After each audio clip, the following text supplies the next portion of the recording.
Drone से ली गई तस्वीर में बर्बादी की वो दास्तान कैद है जिससे पड़ोसी देश बांग्लादेश कराह रहा है।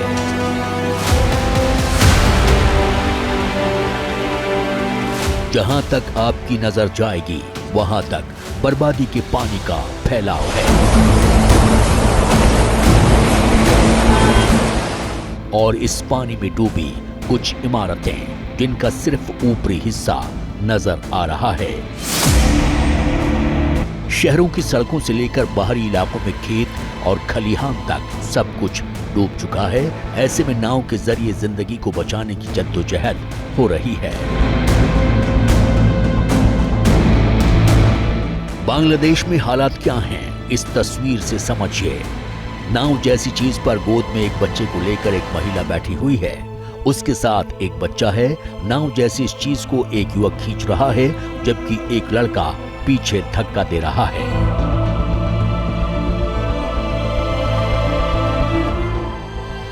कोई सर पर सामान लेकर जा रहा है तो किसी की गोद में बच्चा है तो किसी के कंधे पर है। हर कोई सुरक्षित स्थान की तलाश में है। हालांकि ऊंची इमारतों में बनाए गए शेल्टर हाउसेस में भी व्यवस्था ठीक नहीं है।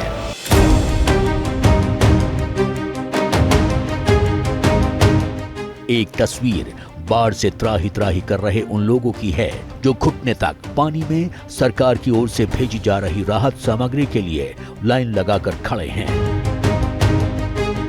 बर्बादी की बाढ़ से निपटने के लिए बांग्लादेश की कार्यवाहक यूनुस सरकार ने आपदा प्रबंधन विभाग के साथ साथ सेना के जवानों को भी तैनात कर दिया है जो कि नाव के जरिए लोगों तक राहत सामग्री पहुंचा रहे हैं। ऊपरी इलाकों में मूसलाधार बारिश और नदियों के बढ़ते जलस्तर से बांग्लादेश के 12 जिले बाढ़ की चपेट में हैं। बांग्लादेशी अधिकारियों के मुताबिक बारिश रुकने से बाढ़ का पानी उतरने लगा है, लेकिन अभी हालात काबू से बाहर हैं। ऊपर से पानी नीचे आ रहा है। अभी हमें बाढ़ पीड़ितों को पीने का पानी और खाना देने के लिए पर्याप्त नावों की जरूरत है। मैंने संबंधित अधिकारियों को सूचित कर दिया है। 4 उप जिले सबसे अधिक प्रभावित हैं। हम उन उप जिलों पर अधिक ध्यान दे रहे हैं। इसके अलावा हम 2 अन्य उप जिलों में भी राहत सामग्री वितरित कर रहे हैं।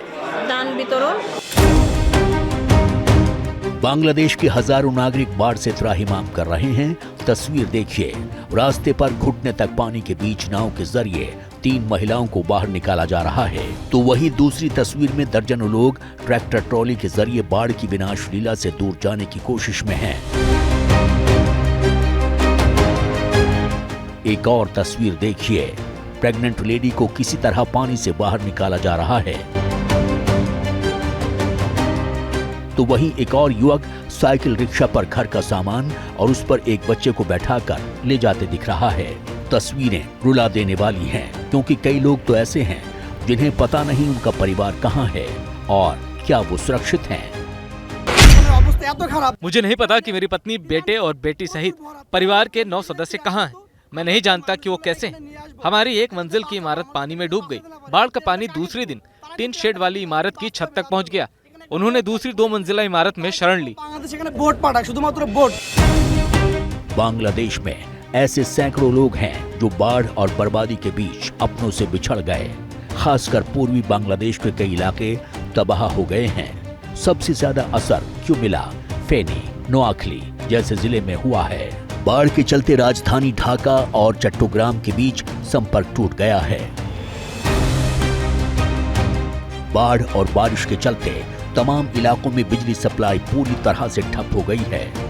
दूसरे लफ्जों में कहें तो हालात आउट ऑफ कंट्रोल हैं। इस बीच बांग्लादेश की कार्यवाहक सरकार ने बाढ़ के लिए भारत पर ठीकरा फोड़ा है। बांग्लादेश का आरोप है कि भारत की ओर से बिना किसी पूर्व सूचना के डैम से पानी छोड़ा गया। यह भी कहा गया कि त्रिपुरा में गोमती नदी पर बने डंबूल डैम को खोलने की वजह से बांग्लादेश में बाढ़ के हालात बने। सोशल मीडिया पर भी भारत के खिलाफ बड़े पैमाने पर प्रोपेगेंडा फैलाया जा रहा है। कई ऐसे पोस्ट वायरल हैं जिनमें दावा किया गया है कि भारत ने जानबूझकर बांग्लादेश में पानी छोड़ा है। एक डैम का वीडियो वायरल कर त्रिपुरा के डंबूर बांध के गेट खोलने का दावा किया जा रहा है। हालांकि हकीकत इसके बिल्कुल उलट है।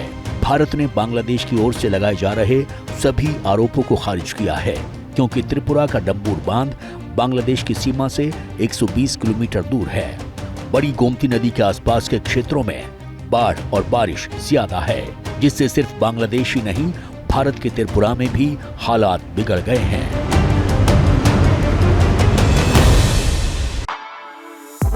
For exclusive and insightful videos, subscribe to our new channel ABP Live Premium.